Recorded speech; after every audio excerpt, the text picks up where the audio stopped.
Okay, so lesson 3. We just finished talking all about sound waves, and now we are going to be talking about electromagnetic waves and the electromagnetic spectrum.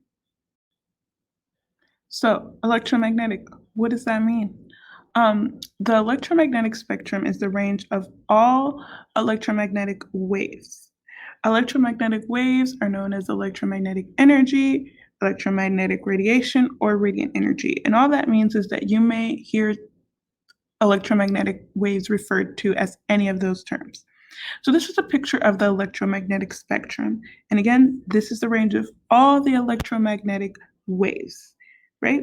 And we learned what frequency is. That's basically how fast they are, how many waves pass in a second, right? So look at the gamma rays, right? And under there, you start to see a lot of waves. Those waves have really high frequencies.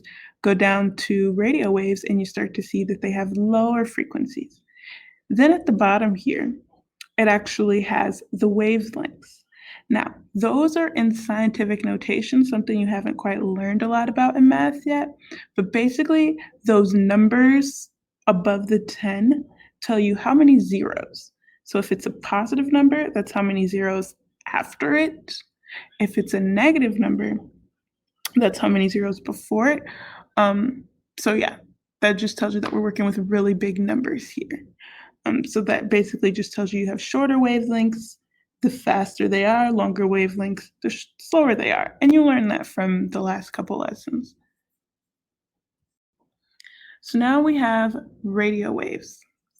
Radio waves specifically are low frequency electromagnetic waves.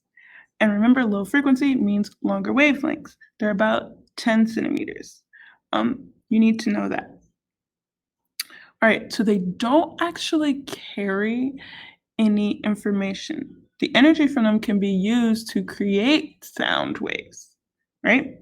But radio waves are not sound waves. So they don't have refractions and compressions. Just the energy is used and the information from the radio waves to create sound waves. So a really common way that radio waves are used is for radar. And if you never knew, radar stands for radio detecting and ranging. Basically, how these work is they send radio waves out towards an object, and as it bounces off, an antenna receives the waves back after they bounce off, and it basically figures out where the location is. So it kind of works like an echo. Another way that radio waves are used is for MRIs, if you've ever had an MRI, right? So it's used to diagnose some serious illnesses. Basically, what happens is they put you in this big magnet and it emits radio waves, right? And it kind of has the same thing. It's going to bounce off the tissues inside of your body. And basically, it behaves like a magnet because there's a magnetic field inside of you as well. So now microwaves. These are electromagnetic waves between 0.1 millimeters and 30 centimeters. You're familiar with these. You see them and you use them when you microwave food, right? So microwaves are pretty much longer wavelengths used to heat food. That's our main purpose for them. Then we have infrared. I'll have to skip off infrared waves. You're familiar with fire. Fire is a common source of infrared waves that we use a lot of. It has a range of wavelengths between about 1,000th and 1 billionth of a meter. So now you see where we're getting to those really small numbers. Visible light, these are those things that you can see.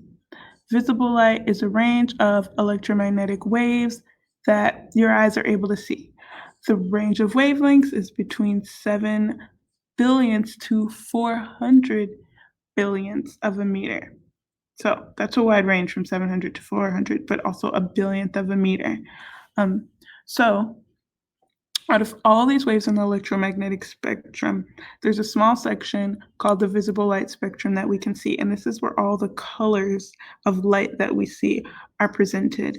And remember when we did that activity where we looked at the different colors of light from different light sources? That was the visible light spectrum. You were breaking that up based on the different types of light that you have. In the next section, we'll talk a little bit more about colors and how you see colors not only in light, but for right now, just understand that the visible light spectrum is this range of colors, and that's the only part of the electromagnetic spectrum that you can see. And then ultraviolet waves.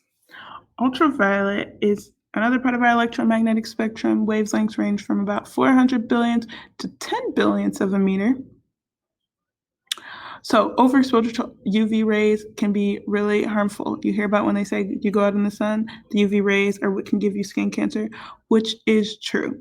We have our ozone layer that protects us from some ultraviolet radiation, but not all of it. So yes, please protect your skin. So yeah, ultraviolet rays have some benefits as well, things like disinfecting water. So we use it. It also can help produce vitamin D, but overexposure can be harmful. So, and the last two on the electromagnetic spectrum, we're going to kind of lump together. We have X rays and gamma rays because they kind of are very closely related in their functioning. So, X rays have a wavelength between 10 billionths and a meter and 10 trillionths of a meter. So, gamma rays have wavelengths between 10 trillionths of a meter. They're shorter than that, basically. So X-rays take you up to 10 trillionths. Below that, you're going to have your gamma rays. So electromagnetic waves with the shortest wavelengths and the highest frequencies. That's where both of these fall. So they're going to be really fast moving waves with really short wavelengths. Both of them have a lot of energy. Both of them are used in the medical field for things like radiation therapy, to kill diseased cells. Sometimes you'll see these in like cancer treatments. You're also familiar with X-rays when we like take X-ray pictures. But yeah, so they're kind of both similar in their functioning and how they work and their properties.